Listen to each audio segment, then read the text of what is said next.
Together we rise stronger, united in love and faith, forever blessed. Don't forget to like and subscribe. Every like and comment is a heartbeat that keeps this family alive. The sound of a baby's first cry should have brought Julian Hawthorne to his knees in gratitude, but instead it sent him walking toward the exit, his Italian leather shoes clicking against the hospital floor like a countdown to abandonment. Mr. Hawthorne, wait! The nurse, a middle-aged woman with kind eyes that had seen too many birthdays and too many deaths, chased after him down the sterile corridor of St. Mary's Hospital. "Your wife needs you. There have been complications."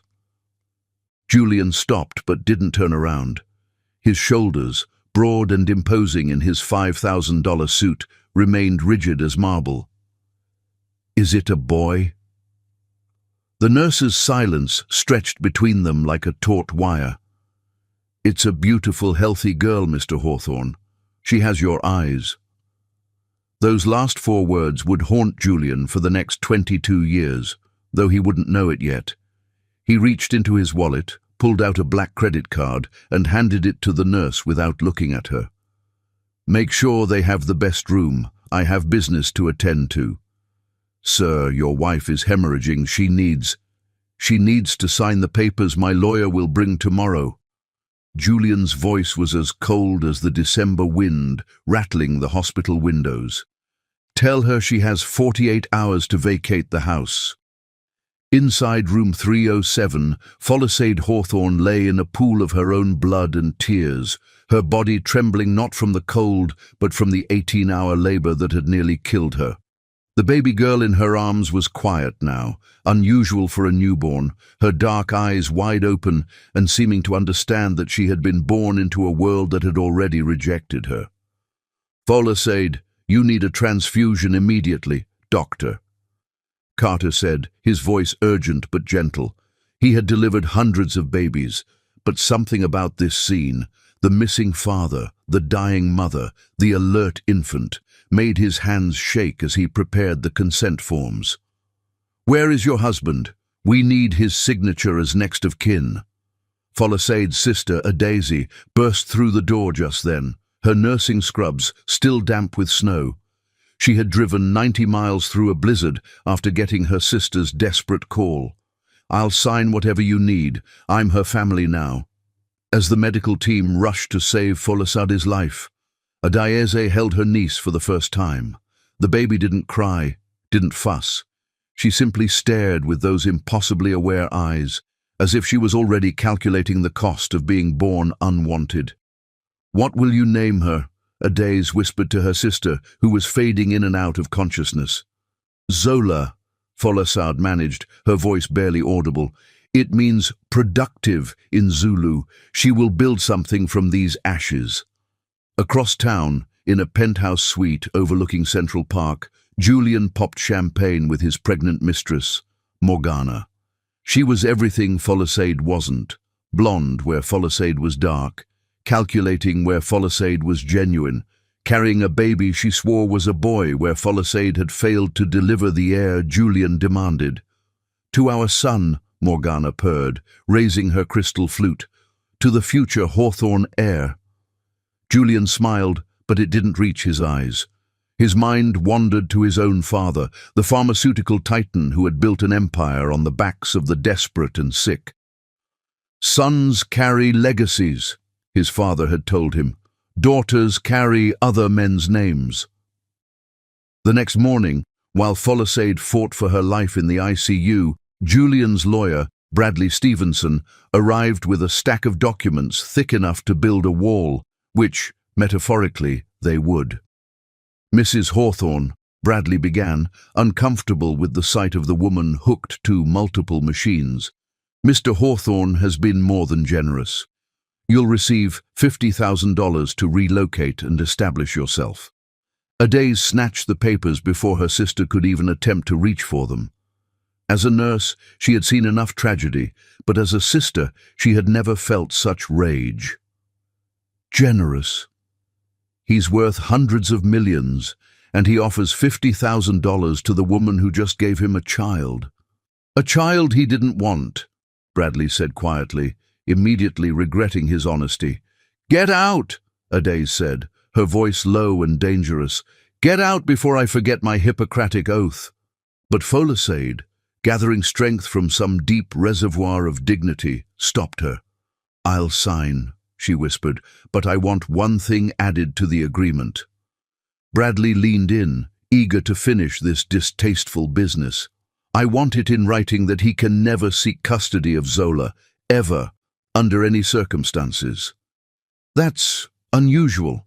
Mr. Hawthorne has no interest in—" "Put it in writing," Folasade insisted, her Nigerian accent thickening with emotion.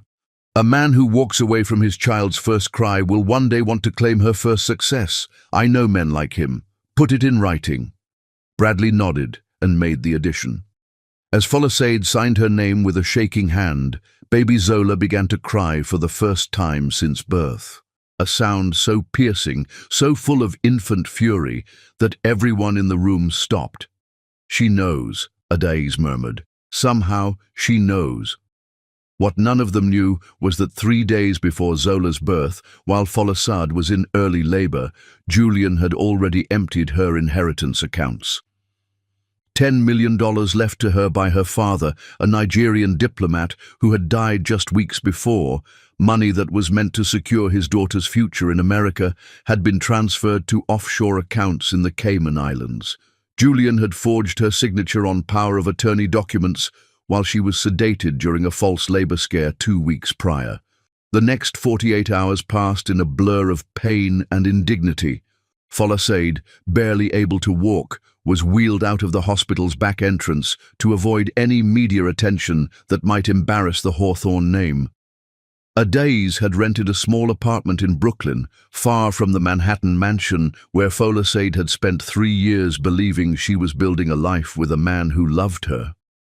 As they drove away, Folasade looked back at the hospital where she had nearly died giving life, where her husband had chosen absence over presence, where her daughter had been deemed worthless before drawing her first breath. "We'll survive this," Adaze said, reaching over to squeeze her sister's hand. "We'll do more than survive," Folasade replied, looking down at Zola, who had finally fallen asleep. "We'll thrive, and one day he'll understand what he threw away." That same evening, Morgana moved into the Hawthorne mansion, her belongings filling the spaces where Folasade's had been, her laughter echoing in rooms that still held the ghost of another woman's tears. She had Julian's baby name already picked out, Asher, meaning blessed or happy one. But as she decorated the nursery in blues and silvers, she couldn't shake the image of the security footage she had watched earlier. Folasade being wheeled out of the hospital, holding a baby that looked exactly like Julian's mother in the old family portraits. Morgana touched her own swollen belly and felt the baby kick. "You'll be a boy," she whispered to her unborn child. "You have to be a boy." Because Morgana knew something Julian didn't. The baby she carried wasn't his. It belonged to Dimitri, her yoga instructor, a man with eyes as blue as the Mediterranean and a genealogy that could never produce a child with Hawthorne features. She had been careful, so careful, but sometimes fate has a way of planting seeds of destruction in the very foundations of our deceptions. 22 years from this night, these seeds would bloom into a reckoning that would destroy Julian Hawthorne more thoroughly than any business rival ever could. But tonight, he slept peacefully in his mansion, unaware that across the bridge in Brooklyn, a baby girl with his mother's eyes and his grandmother's birthmark was being sung to sleep with Nigerian lullabies, songs of warriors and queens who rose from nothing to reshape the world. Folasade's voice, weak but determined, carried through the thin walls of their new apartment. "Omomi, my child, you were born of abandonment, but you will not be abandoned. You were rejected by power, but you will become powerful. Sleep now, little Zola. Tomorrow, we begin to build." Chapter 2. The Gifted Child. 7-year-old Zola Hawthorne didn't play with dolls. She cross-examined them in mock trials she conducted in the corner of their Brooklyn apartment, using her mother's law textbooks as evidence. "Your Honor," she said to a teddy bear she'd positioned on a stack of books, her small voice carrying the authority of someone decades older. The defendant clearly violated the terms of custody when she abandoned her child. I present Exhibit A. She held up a photograph she'd found hidden in her mother's drawer, a wedding photo of Folasade in a stunning white dress, standing next to a man whose face had been carefully cut out. Folasade, returning from her third job of the day, she cleaned offices at night, worked as a cashier by day, and catered on weekends, stopped in doorway, her body aching but her heart suddenly racing. "Zola, where did you find that?" "Discovery process," Zola replied matter-of-factly, a phrase she'd learned from the legal shows she watched instead of cartoons. "Who's the man with no face, Mama?" It was a question Folasade had dreaded for 7 years. She moved into the room, her discount store uniform rustling with exhaustion, and sat on their second-hand couch. "Someone who didn't deserve to keep his face in our memories." "Is he my father?" The directness of the question shouldn't have surprised Folasade. Zola had always been unnaturally perceptive. At 2, she had taught herself to read. At 4, she was doing multiplication. At 6, her teachers had recommended she skip several grades, but Folasade had resisted, wanting her daughter to have some semblance of a normal childhood. "Biology doesn't make someone a father, Zola. Presence does. Love does. Sacrifice does." Zola studied her mother with those intense eyes that seemed to see through skin and bone to the truth beneath. "He left because I was a girl, didn't he?" Folasade felt her breath catch. "How could you possibly—" "The neighbors talk. Mrs. Chen said she saw it in the papers years ago. Pharmaceutical heir Julian Hawthorne welcomes son. But the dates don't match. He left us in December and his son was born in March. The woman was already pregnant. The weight of her 7-year-old daughter's deduction skills would have been amusing if it weren't so heartbreaking." Folasade pulled Zola into her arms, feeling the child's rigid resistance before she finally melted into the embrace. "You are not less than anyone, Zola. You are extraordinary. Then why didn't he want me? Because some men are so afraid of extraordinary women that they run from them, even when they're just babies." That night, after Folasade had fallen asleep over her accounting textbooks, she was trying to get certified to find better work. Zola crept to the window and looked out at the Manhattan skyline glittering in the distance. Somewhere in those towers of light, her father lived with his real family. She had looked him up at the library, using the computers when the librarian wasn't watching. Julian Hawthorne, net worth $500 million, CEO of Hawthorne Pharmaceuticals, married to Morgana Hawthorne, father to Asher Hawthorne. Asher, her replacement, the boy who got to carry the name she was denied. The next day at school, Zola's teacher, Ms. Patterson, announced a special visitor. "Class, we have Judge Theodore Brennan here to talk about the justice system." Judge Brennan was in his 60s with silver hair and kind eyes that had seen every variation of human cruelty and compassion from his bench. He had come to PS 158 as part of a community outreach program, expecting to give a simple talk about laws and courts. What he didn't expect was the small girl in the third row who raised her hand after every statement he made. "Judge Brennan, isn't it true that the statute of limitations can be extended in cases of deliberate concealment?" He blinked, surprised. Yes, that's correct. How did you—" "And in cases of financial fraud, if the crime is ongoing, doesn't each transaction constitute a new violation, essentially resetting the clock?" The other second graders giggled, not understanding the words, but recognizing that Zola was being weird again. But Judge Brennan leaned forward, intrigued. "What's your name, young lady?" "Zola Hawthorne, Your Honor." Hawthorne. The name sparked something in his memory. "Stay after class, Miss Hawthorne. I'd like to speak with you." That afternoon, Judge Brennan watched in amazement as Zola explained her understanding of legal precedents she'd learned from reading her mother's old law textbooks. Books Folisade had kept from her own abandoned dreams of becoming a lawyer before marriage to Julian had derailed everything. "Your mother is a lawyer." "No, sir. She cleans offices. But she was supposed to be one. Before..." "Before what?" Zola's face closed off, a skill learned too young. "Before life happened. Judge Brennan made a decision that would change everything. Would you like to come to my courtroom, see real justice in action?" "Would I be allowed?" "As my special guest, and perhaps we could continue these discussions. You have a remarkable mind, Zola. It should be nurtured." That began a mentorship that would span years.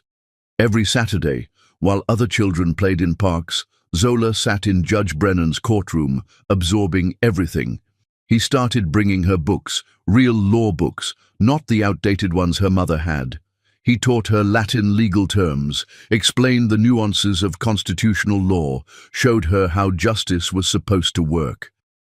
"Why are you helping me?" Zola asked one day when she was 10, her vocabulary and reasoning now indistinguishable from an adult's. "Because I recognize something in you," Judge Brennan replied, his voice thoughtful. "I've seen thousands of lawyers in my career, but I've rarely seen anyone with your instinctive understanding of justice. You don't just learn the law, you feel it. My mother says I was born angry. Anger can be a tool if properly directed. Tell me, what makes you angry?" Zola was quiet for a long moment, watching a custody case unfold in the courtroom below. A father was fighting for his children, tears streaming down his face as he described how much he loved them. "Fathers who can cry for children in public but can't stay for them in private," she finally said. Judge Brennan studied her carefully. He had suspected there was a story there, a wound that drove this child's fierce pursuit of legal knowledge. "The law can't heal all wounds, Zola, but it can balance scales." "Then I want to be the one holding the scales." By the time Zola was 12, she was competing in debate championships meant for high schoolers. She didn't just win, she demolished her opponents with logic so precise and arguments so bulletproof that judges often had to remind themselves they were scoring a child. It was at the state championship that everything accelerated. The topic was corporate responsibility in pharmaceutical pricing, a subject that made Zola's blood burn for reasons the judges couldn't know. Her opponent was a privileged 18-year-old from a Manhattan prep school who argued that market forces should determine drug prices. Zola's rebuttal was legendary. She cited specific cases of patients dying because they couldn't afford insulin, children suffering because cancer drugs were priced like luxury cars, elderly people choosing between medicine and food. But it was her closing that brought the room to silence. When we allow corporations to put profit over people, we're not just failing as a society, we're failing as humans. And somewhere, a CEO sleeps peacefully in his mansion while a mother watches her child suffer, unable to afford the medicine sitting in warehouses, marked up 5,000% for no reason other than greed. That CEO has a name, that mother has a name, that child has a name. Justice means making sure those names matter equally. She won, of course, but more importantly, a Harvard recruiter in the audience immediately flagged her file. At 15, Zola Hawthorne was accepted to Harvard University on a full scholarship. The night of her acceptance, Folisade wept for hours, not from sadness, but from a joy so profound it physically hurt. Her daughter, her baby girl, who had been deemed worthless before she could walk, was going to Harvard. "We need to celebrate," Ade said, having driven down from Boston where she now worked as a head nurse. "This is extraordinary." But Zola wasn't celebrating. She was at her computer, researching. She had found something in the Harvard alumni database, Julian Hawthorne, class of 1990. Her father's legacy would help open doors for other students, but not for her. She would kick down those doors herself. "Mama," she said, turning to Folasade. Did you know that Julian Hawthorne donates $1 million to Harvard every year? Folasade's face went pale. Zola, you cannot. I'm not going to contact him. I'm going to surpass him. And one day, when he realizes who I am, it will be too late for his regret to matter. As mother and daughter embraced in their small Brooklyn apartment, neither of them knew that across the city, Julian Hawthorne was reading a newspaper article about the youngest black woman ever admitted to Harvard. The photo was grainy, but something about the girl's eyes made him pause. He shook his head and turned the page, dismissing the moment of recognition. His son, Asher, was struggling at his expensive prep school, more interested in poetry than profit margins, more gentle than ambitious. Julian looked at his son's report card with disgust. Straight B's, no leadership positions, no killer instinct. You're weak, he told Asher over dinner. At your age, I was already planning my empire. Morgana, now showing the effects of 20 years of secret drinking and desperate Botox, laughed nervously. He's artistic, Julian. That's valuable too. Art doesn't build legacies, sons do, and I'm starting to wonder if I even have a real son. The irony of his words would only become clear years later, but that night they hung in the air like a prophecy, while 20 miles away his real legacy was studying for her Harvard entrance exams, preparing to become the weapon that would destroy everything he had built on the foundation of her mother's tears. Chapter 3. The Mistress's Desperation. Morgana Hawthorne discovered her husband's infidelity the way all forgotten wives do, through a credit card statement he'd been too arrogant to hide, charges at lingerie boutiques in sizes she hadn't worn in 15 years. Dimitri, I need to see you, she slurred into her phone, her third glass of Chablis making her tongue heavy. It was 2 p.m. on a Tuesday and she was already drunk, standing in her walk-in closet that was bigger than most Brooklyn apartments, surrounded by designer clothes that couldn't hide the fact that she was 57 years old in a marriage that had been dead for at least 10 of its 22 years. Morgana, we agreed. Dimitri's voice, still accented after all these years in America, carried a weariness that matched her own. Not that, I need yoga, a private session. It was their old code, from back when they actually pretended the sessions were about fitness and not about her desperate need to feel wanted by someone, anyone, even the man who had fathered her son during a moment of weakness 23 years ago. But Dimitri had moved on, married now, with legitimate children and a legitimate life. I'm booked solid, Morgana. Try the studio. She slammed the call shut and hurled the phone into her vanity mirror, watching glass and metal erupt into glittering shards, each splinter a reflection of her broken existence. That was the moment Asher walked in, back from Columbia University for spring break, his kind face instantly shadowed with worry. Mom? What happened? The laugh rising in her throat was wild and bitter. Her son, not Julian's by blood, though the fool never realized, was the only truth she cherished. And even that was a masterful lie.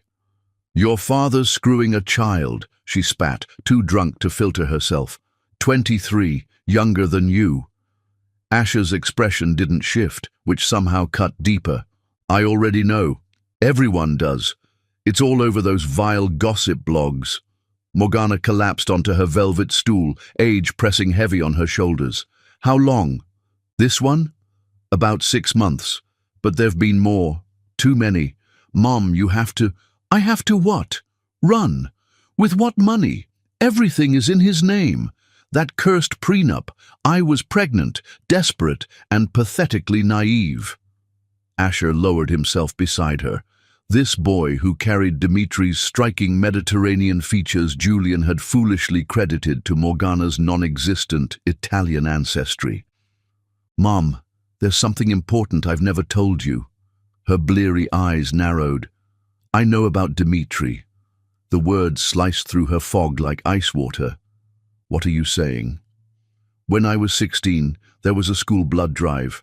I learned I'm type O, you're type A, Julian's type AB. It's impossible I'm his son. I've carried that knowledge for 6 brutal years. The room spun violently. Why didn't you? Because I knew what he did to his first family. Yes, I found out about them too. Zola Hawthorne. She's at Yale Law now. Did you know that? The daughter he abandoned is about to become everything he wanted me to be. Morgana's drunken haze began to sharpen into steel. How do you know about her? I hired a PI when I traced my real father. I needed to understand who Julian really was. His first wife, Folasade, wasn't some nobody he discarded. Her father was a powerful Nigerian diplomat with vast mineral rights. Julian stole $10 million from her while she was giving birth. 10 million, Morgana breathed. Their empire, their pharmaceutical fortune, everything had been seeded with stolen blood money. Mom, you need to divorce him now. And maybe reach out to Zola. Are you insane? Why would she ever help me? I'm the woman who, because she's been hunting him for years, I follow her work. She's written 3 devastating papers on corporate fraud, all pointing to his company. Morgana rose, pacing, mind racing. 2 decades as the trophy wife, the replacement, the tarnished jewel. But she had leverage, passwords, documents, evidence. Get me her contact. Be careful, Mom. If Julian finds out, Julian's in his office right now, screwing his secretary on the desk I chose for him. He won't find out. That night, Morgana sat at her laptop, drafting and deleting emails to Zola Hawthorne. How do you reach out to the daughter of the woman whose ruin you helped cause? At last, she settled on brutal truth. Miss Hawthorne, you don't know me, but I know you. I am the mistake your father made after he abandoned your mother. Now he's discarding me. I hold evidence of financial crimes that can destroy him. I need a lawyer. You need justice. Perhaps we can help one another. Morgana Hawthorne.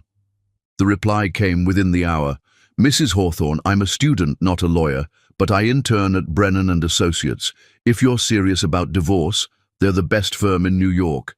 Ask for Gabriel Sterling and tell him I referred you. He'll know. Do not contact me again. Morgana smiled coldly, the first true smile in years. Zola, using her middle name to hide her bloodline. A brilliant move. The next day, she strode into Brennan and Associates in her sharp Chanel suit, Hermes bag heavy with flash drives. Gabriel Sterling himself, sleek and sharp-eyed, greeted her. Mrs. Hawthorne, Zola mentioned your case. She'll be assisting on research, though she won't be in court. She's still a student. She's here, in this office. She interns 3 days a week. Remarkable mind. She's already tracked your husband's finances back 25 years. A chill slid down Morgana's spine. The girl had been preparing for this moment. I need to meet her. That wouldn't be advisable. I know things about her mother, things she deserves to hear. Arrange it. Gabriel studied her long and hard, then reached for his phone. ZM, could you come to conference room 3? The door opened 2 minutes later and Morgana's breath caught. The young woman who entered was stunning. Folasade's dark beauty mixed with Julian's sharp features, creating something altogether more powerful than either parent. But it was her eyes that were devastating, cold, calculating, with an intelligence that seemed to strip you bare. Mrs. Hawthorne, Zola said, her voice neutral. You look like him, Morgana blurted out, immediately regretting it. I look like my mother, Zola corrected. You wanted to tell me something? Morgana pulled out a folder from her bag. Your mother's inheritance. Julian didn't just steal it. He's been collecting interest on it for 22 years. These are the account numbers, the shell companies, everything. Zola took the folder, her fingers steady despite the magnitude of what she was holding. Why are you helping me?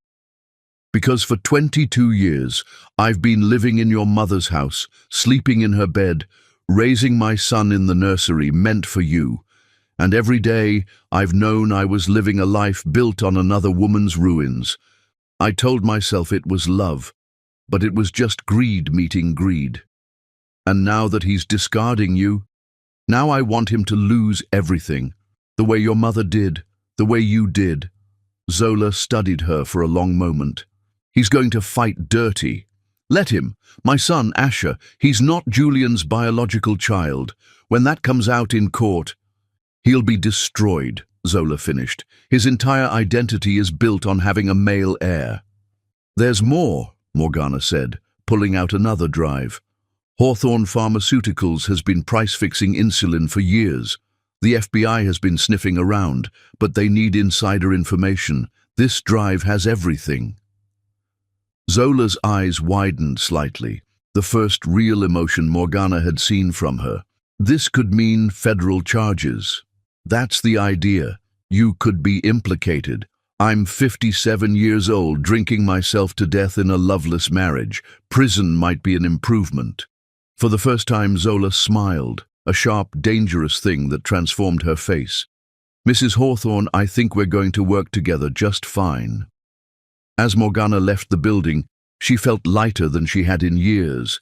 She had just lit a fuse that would blow up everything, but sometimes destruction was the only path to freedom. Back in the office, Zola spread out the documents Morgana had provided. 22 years of evidence, meticulously gathered by a woman scorned. Bank accounts in the Cayman Islands, property deeds with forged signatures, tax documents that showed systematic fraud. My God, Gabriel whispered, looking over her shoulder. This is enough to destroy him completely, Zola finished. The question is timing. Morgana files for divorce next week. He'll come in confident, thinking his prenup protects him. He won't know I'm involved until he walks into that courtroom. You can't appear as counsel. You're not barred yet. I don't need to appear. I just need to be there. The moment he sees me, he'll know his past has come to collect. That night, Zola called her mother for their weekly check-in. Folasade, now a successful accountant with her own firm, built through years of night school and sacrifice, could hear something different in her daughter's voice. What aren't you telling me, Zola? Mama, what would you do if you could face him? If you could make him answer for everything? Folasade was quiet for a long moment. I would want him to see what he threw away, to understand that his rejection didn't destroy us. It forged us into something stronger than he could ever be. What if I could make that happen? Zola, what are you planning? Justice, Mama. 22 years late, but justice nonetheless. Across the city, Julian Hawthorne was in his office. The 23-year-old model sprawled across his desk when his phone buzzed. A text from Morgana. I want a divorce. He laughed, showing the girl the message. My wife thinks she can divorce me. She signed a prenup that gives her nothing. But as he reached for his phone to call his lawyer, a strange feeling crept over him, a chill that had nothing to do with the air conditioning. Somewhere in the back of his mind, he heard a baby crying, saw a woman hemorrhaging on a hospital bed, felt the weight of papers being signed in blood and tears. He shook it off. The past was dead. He had made sure of that 22 years ago. He had no idea that the past had gone to Yale Law School, and it was coming for him with a briefcase full of evidence and a heart full of carefully cultivated rage. Chapter 4. The Hidden Architecture. Zola Hawthorne hadn't slept in 72 hours, and the law library at Yale had become her war room. Every surface covered with 22 years of financial forensics that told the story of an empire built on blood money. You need to rest, Gabriel Sterling said, finding her at 3 a.m., surrounded by bankers' boxes that Morgana had delivered, records that Julian had been too arrogant to destroy, believing himself untouchable. I'll rest when he's in handcuffs, Zola replied, her fingers flying across her laptop keyboard, cross-referencing shell companies with offshore accounts. Look at this, Gabriel. Every single property he owns, every patent, every acquisition, it all traces back to December 2002. The month you were born. The month he stole my mother's inheritance. $10 million in rare earth mineral rights from her father's Nigerian holdings. But here's what Morgana didn't know. Those rights are now worth $500 million. Gabriel whistled low. The tech boom, rare earth minerals for smartphones, electric cars. Every iPhone, every Tesla, every piece of modern technology requires these minerals. My grandfather knew their value before anyone else. He died 2 weeks before I was born, leaving everything to my mother, and while she was hemorrhaging in a hospital bed begging for her life, Julian was forging her signature on transfer documents. She pulled up a document on her screen, a power of attorney form dated December 15th, 2002. Look at the signature. Now look at this, my mother's actual signature from her college documents. She overlaid them on the screen. Not even close. He didn't even try to make it convincing. He was that confident she'd never fight back. The statute of limitations doesn't apply. Zola's smile was sharp enough to cut glass. Financial fraud has a discovery rule. The clock doesn't start until the crime is discovered, but more importantly, he's been collecting profits from those mineral rights every single month for 22 years. Each payment is a new crime. The Nigerian government has been sending royalty checks to a shell company called Lagos Holdings, LLC. Guess who the sole owner is? Julian. And guess what Lagos was? Gabriel shook his head. My mother's birthplace. He named the company he used to steal from her after the city where she was born. The arrogance of it. She pulled up another screen, showing a complex web of transactions. But here's where it gets beautiful. Morgana, in her wine-soaked wanderings through Julian's home office, found something he definitely should have destroyed. The original mineral rights certificate. The actual document from the Nigerian government, with my grandfather's seal leaving everything to Folasade Adebayo, maiden name. That proves everything. It proves he knew about the inheritance, knew its value, and deliberately stole it. But wait, there's more. Zola's exhaustion was giving way to a manic energy that Gabriel recognized from his prosecutor days, the high of building an airtight case. Hawthorne Pharmaceuticals' first major patent, the one that launched the company into the Fortune 500, was filed in January 2003. The R&D costs, exactly $10 million. He used my mother's money to develop a diabetes drug that he now sells at a 5,000% markup to the very communities my mother came from. The FBI investigation Morgana mentioned, already underway. I've been feeding them information through my Yale clinic work for 2 years. They just didn't know the source of the original funding. Now they do. Gabriel sat down, overwhelmed by the scope of what his intern had uncovered. Zola, this is beyond divorce court. This is federal crime territory. That's the point. Morgana thinks she's hiring us for a divorce. Julian thinks he's fighting a prenup. But what they're actually walking into is the complete dismantling of everything he's built. You've planned this for years, since I was 7 years old and found my parents' wedding photo with his face cut out. Did you know he sent my mother $50,000 in the divorce? $50,000 for a woman whose inheritance he had just stolen, like throwing coins at a beggar after robbing their house. Her phone buzzed. A message from Asher. Mum's drinking again. Dad knows about the divorce filing. He's hired Cromwell and Associates. Zola laughed. Perfect. Thomas Cromwell. I destroyed him in moot court last year. He's still bitter about losing to a student. They have unlimited resources, Zola. We need to be prepared for what? For them to investigate me. Let them. I've been ZM professionally since I started interning.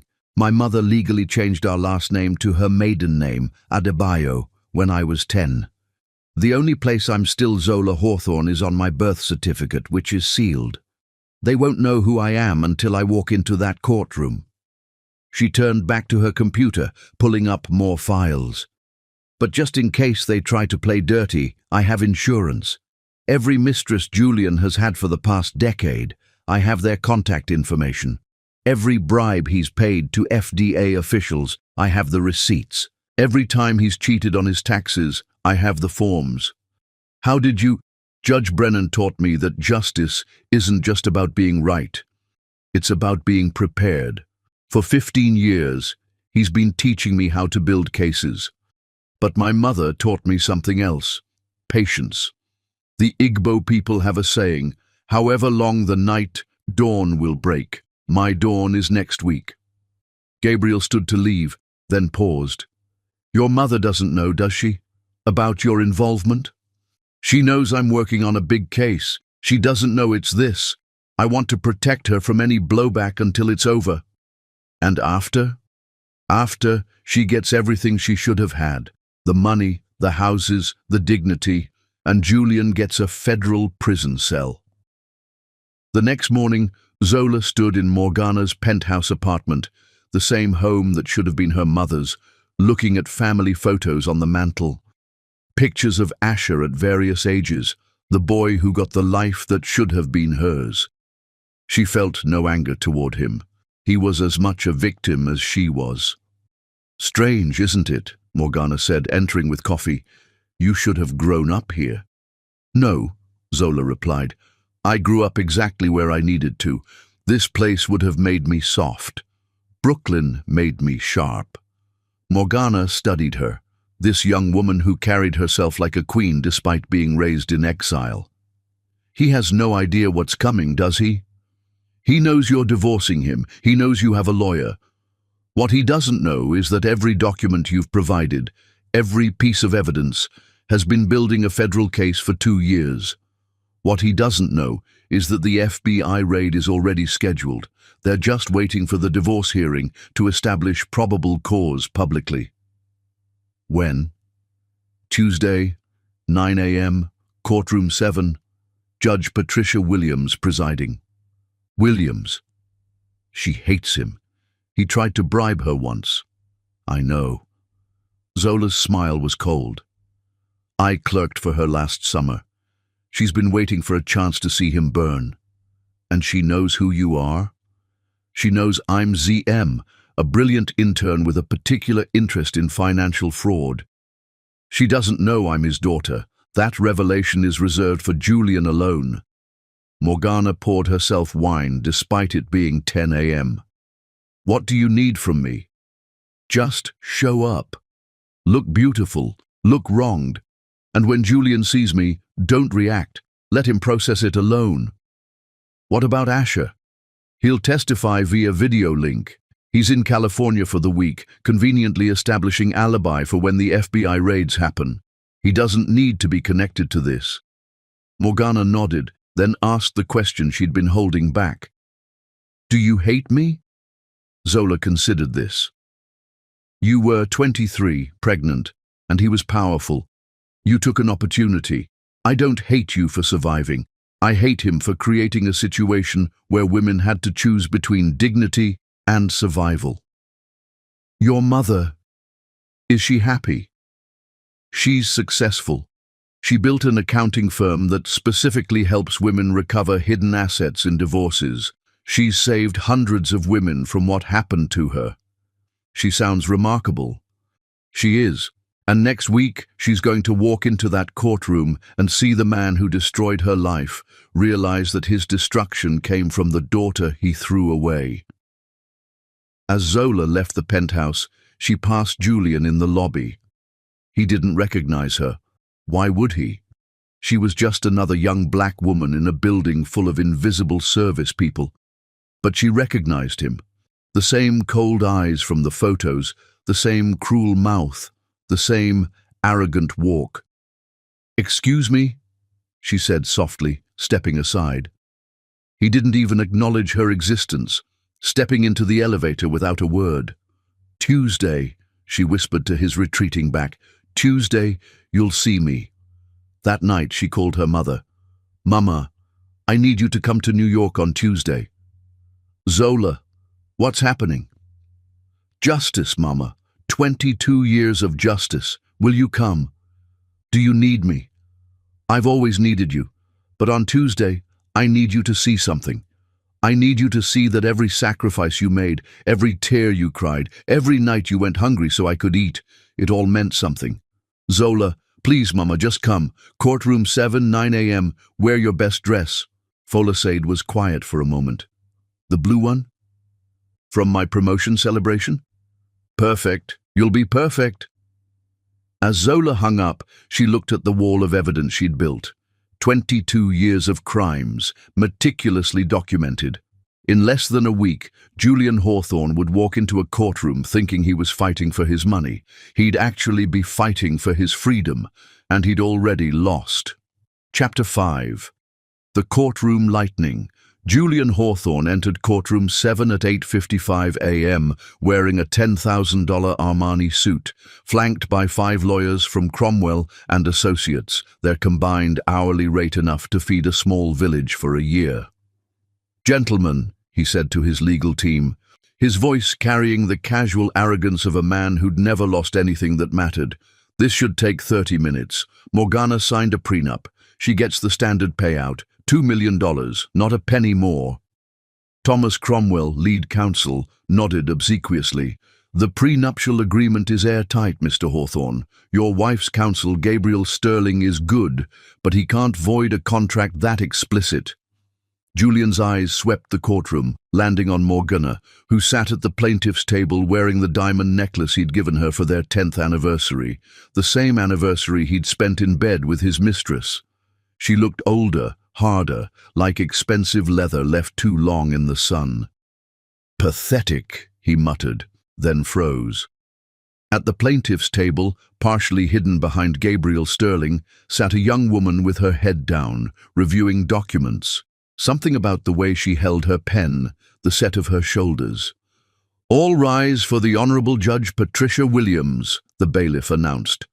Judge Williams entered, her eyes immediately finding Julian with barely concealed contempt. He'd tried to bribe her once, 8 years ago, to overlook a patent violation. She'd reported him to the bar, but nothing had stuck. Men like Julian never stuck to anything except money. "Be seated," Judge Williams said. "This is the matter of Hawthorne versus Hawthorne, divorce proceedings with contested assets. Mr. Sterling, is your client ready to proceed?" Gabriel stood. "We are, Your Honor. However, we'd like to note for the record that this divorce proceeding has uncovered significant financial irregularities that extend beyond marital assets." "Objection," Cromwell shot up. "This is a divorce hearing, not a financial investigation." "Overruled," Judge Williams said smoothly. "Financial disclosure is fundamental to divorce proceedings. Continue, Mr. Sterling." "Thank you, Your Honor. We'd like to call our first witness, or rather, present our consulting expert on financial forensics. Ms. Z.M., please stand." The young woman at the plaintiff's table stood slowly, deliberately, and turned to face the courtroom. Julian's blood turned to ice water. The face looking back at him was his mother's face, his grandmother's face, but carved in dark beauty that could only have come from Folasade. The eyes were his eyes, cold and calculating, but filled with something he'd never possessed. Righteous fury.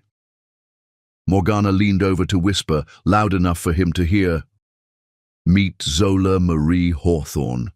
Though I believe she goes by Adebayo now, your daughter, the one you left bleeding on a hospital floor." Julian's lawyer grabbed his arm as he started to rise. "Sir, what's happening?" But Julian couldn't speak. His throat had closed, his chest tight with a panic he hadn't felt since the day his father had discovered his first embezzlement at age 16. "Your Honor," Gabriel continued, "Ms. Z.M. has been consulting on this case due to her expertise in financial fraud, particularly in pharmaceutical companies. She's published extensively on the subject at Yale Law School." "Yale," Julian whispered, the word scraping his throat. "Objection." Cromwell stood again, his face red. "This is clearly a conflict of interest. If this woman is who Mrs. Hawthorne claims, I'm exactly who she claims." Zola spoke for the first time, her voice carrying across the courtroom like a blade. I'm the daughter Julian Hawthorne abandoned 22 years ago. I'm also the lead researcher who uncovered evidence that Mr. Hawthorne built his pharmaceutical empire on stolen funds. Your Honor, this is ambush tactics. This is discovery, Mr. Cromwell, Judge Williams interrupted. Rather interesting discovery. Ms. Adebayo, is it? You're not serving as counsel, correct? No, Your Honor. I'm not yet barred. I'm simply presenting financial evidence as a consultant. Mr. Sterling remains counsel of record. Then I see no conflict. Proceed. Zola turned to the projection screen, clicking a remote. A document appeared, the original mineral rights certificate from the Nigerian government. This document, authenticated by the Nigerian embassy, shows that my grandfather, Ambassador Adebayo, left mineral rights worth $10 million to his daughter, Folasade Adebayo Hawthorne, in November 2002. These rights are now valued at $500 million. Julian found his voice. That's a lie? Is it? Zola clicked again. A forged power of attorney appeared. This is the document you used to transfer those rights to yourself, Mr. Hawthorne. Would you like to explain how my mother signed this while she was unconscious from hemorrhaging, fighting for her life after giving birth to me? The courtroom was silent, except for the scratch of the court reporter's keys. Your Honor, Zola continued, I have here sworn affidavits from the medical team who treated my mother that day. Dr. James Carter, Nurse Patricia Wong, and anesthesiologist Dr. Sarah Mitchell, all confirming that Folasade Hawthorne was either unconscious or heavily sedated on December 15, 2002, when this signature allegedly occurred. This is ancient history, Cromwell sputtered. The statute of limitations doesn't apply to ongoing fraud, Zola interrupted. Every month for 22 years, Mr. Hawthorne has collected royalty checks from these mineral rights through a shell company called Lagos Holdings, LLC. Each check is a new act of fraud. She clicked again. Bank statements filled the screen, showing monthly deposits ranging from $500,000 to $2 million, depending on market prices. These funds, Zola continued, were then used to develop Hawthorne Pharmaceuticals' flagship diabetes drug, Insulex, which Mr. Hawthorne now sells at a 5,000% markup to the very communities my mother came from. Julian stood abruptly. You can't prove any of this. Can't I? Zola turned to him, and for a moment father and daughter stared at each other across 22 years of absence. Mr. Hawthorne, do you recognize this email? On the screen appeared an email from Julian to his CFO, dated January 2003. Transfer the Lagos funds to R&D immediately. We need to fast-track the diabetes drug. These Nigerian mineral rights are a goldmine, literally. Make sure Folasade never finds out. She's too stupid to understand what she lost anyway. Gasps rippled through the courtroom. Your Honor, Gabriel stood. We move to introduce evidence of systematic fraud, tax evasion, and money laundering spanning 2 decades.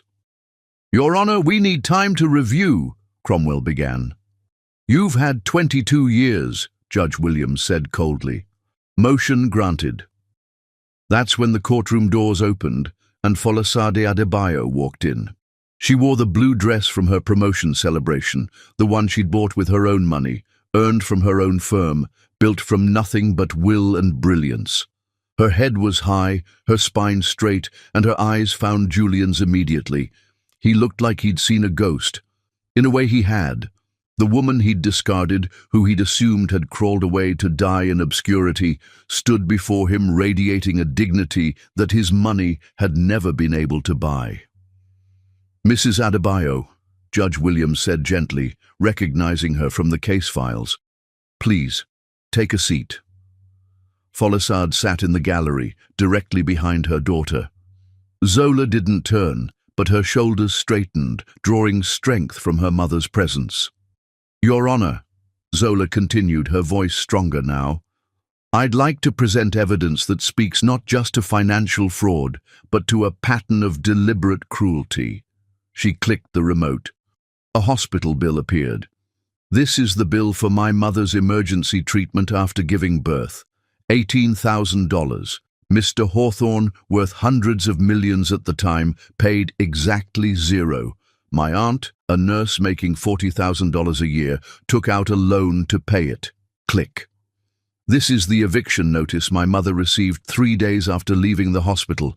48 hours to vacate, it says, while she could barely walk. Click.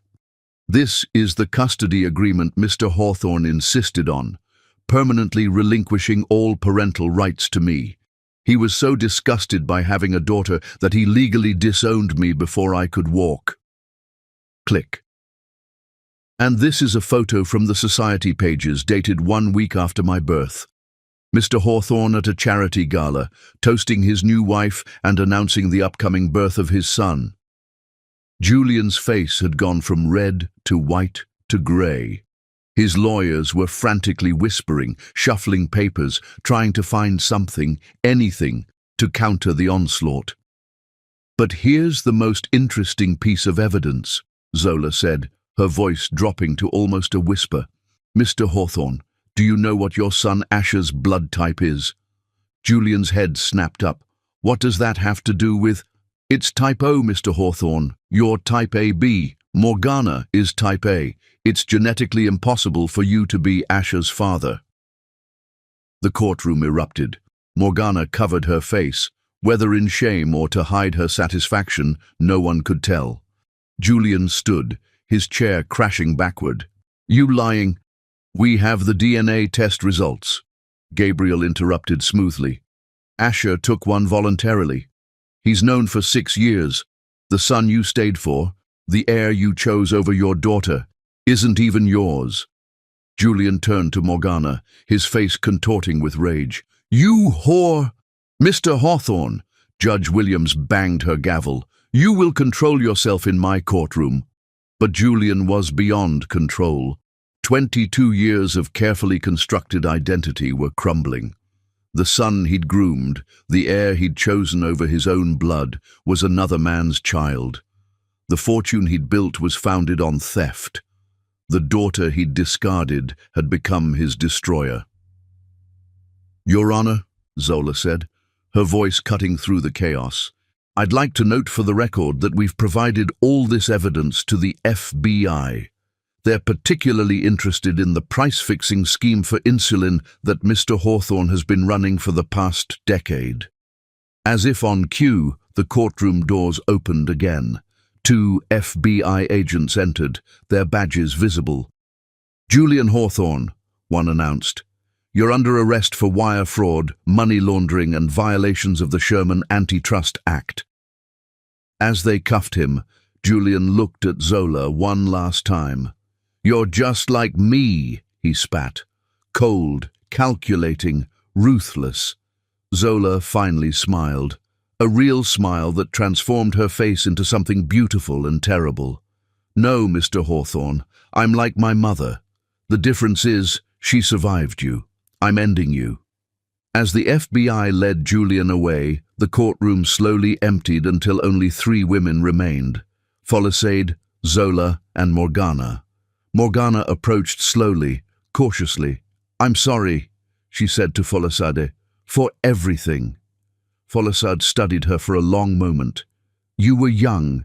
He was powerful. I don't forgive you, but I understand you. Morgana nodded and left, her designer heels clicking on the marble floor, a sound that would soon be replaced by more practical shoes when the money ran out. Mother and daughter stood facing each other. You did this for me, Folisade said softly. I did this for us, Zola corrected. For every night you worked 3 jobs. For every birthday you made magical with dollar store decorations. For every time you told me I was worth everything when he said I was worth nothing. They embraced in the empty courtroom, 2 women who had been forged in the fire of abandonment and emerged as warriors. What happens now? Folisade asked. Now you get your inheritance back. With interest and penalties, it's worth close to $1 billion. Now, Hawthorne Pharmaceuticals gets dismantled for antitrust violations. Now, insulin becomes affordable again. Now, Julian goes to federal prison. And you. I graduate from Yale next month. I take the bar exam, and then I make sure no woman ever goes through what you did. As they walked out of the courtroom together, arm in arm, the morning sun streaming through the windows seemed to light their path forward, a path they had carved from injustice, paved with perseverance, and illuminated by the perfect, patient fury of a daughter's love. Chapter 6. The paper trail bleeds. The second day of proceedings began with Julian absent, his bail set at $5 million that his frozen assets couldn't touch, leaving him to stew in federal holding while his empire hemorrhaged evidence onto the courtroom floor. Thomas Cromwell stood before Judge Williams, his usual composure cracked like cheap veneer. Your Honor, given the unexpected developments, we request a continuance. Denied, Judge Williams said flatly. Your client initiated these divorce proceedings by responding to Mrs. Hawthorne's filing. We'll proceed with the financial disclosure. Mr. Sterling? Gabriel stood, but it was Zola who commanded the room, arranging documents with the precision of a surgeon preparing instruments. She wore a simple black suit that had cost $40 at a Brooklyn thrift store, but she carried it like armor. Your Honor, Gabriel began, we'd like to present evidence of asset hiding that goes beyond simple fraud. This is systematic economic violence. Zola clicked her remote. The screen filled with a complex web of shell companies, each connected by thin red lines that looked like blood vessels. Over the past 22 years, Mr. Hawthorne has created 47 shell companies across 15 countries, each one designed to hide assets that rightfully belong to Folasade Adebayo. She clicked again. Lagos Holdings, LLC, stealing Nigerian mineral rights. Daughters Tears, Inc. Yes, he actually named one which holds the patents developed with stolen funds.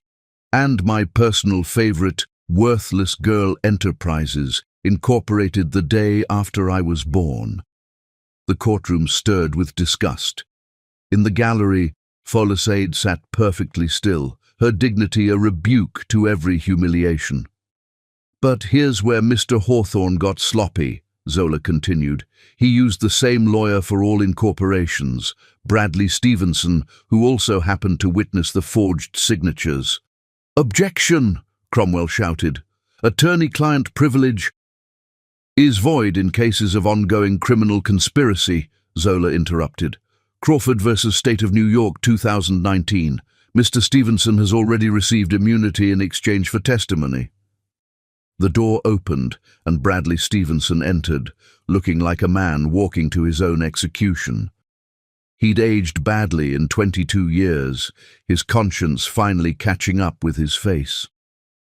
Mr. Stevenson, Gabriel addressed him after he was sworn in, do you recognize this document?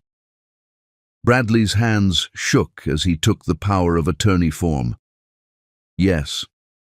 Did Folasade Hawthorne sign this? No. Who did? Bradley's voice was barely a whisper. Julian. He signed it himself. Said she was too sedated to understand what she was losing anyway. Said black women didn't know how to handle money. The gallery erupted. Judge Williams had to bang her gavel repeatedly to restore order. Mr. Stevenson, Zola took over the questioning, though technically she shouldn't have, but no one stopped her. How many documents did you watch Mr. Hawthorne forge? 17, maybe more. He had a stamp made of her signature. Zola produced a rubber stamp from evidence. This stamp? Yes. Found in Mr. Hawthorne's home safe, which Mrs. Morgana Hawthorne provided access to, Zola explained to the court. She turned back to Bradley. Tell us about the insurance policies. Bradley went even paler. He took out life insurance policies on both Folasade and the baby, $1 million each. He was hoping they'd die from complications. When they survived, he was furious. Folasade made a sound, not quite a gasp, not quite a sob. Zola's hand clenched around her remote, the only sign of her rage.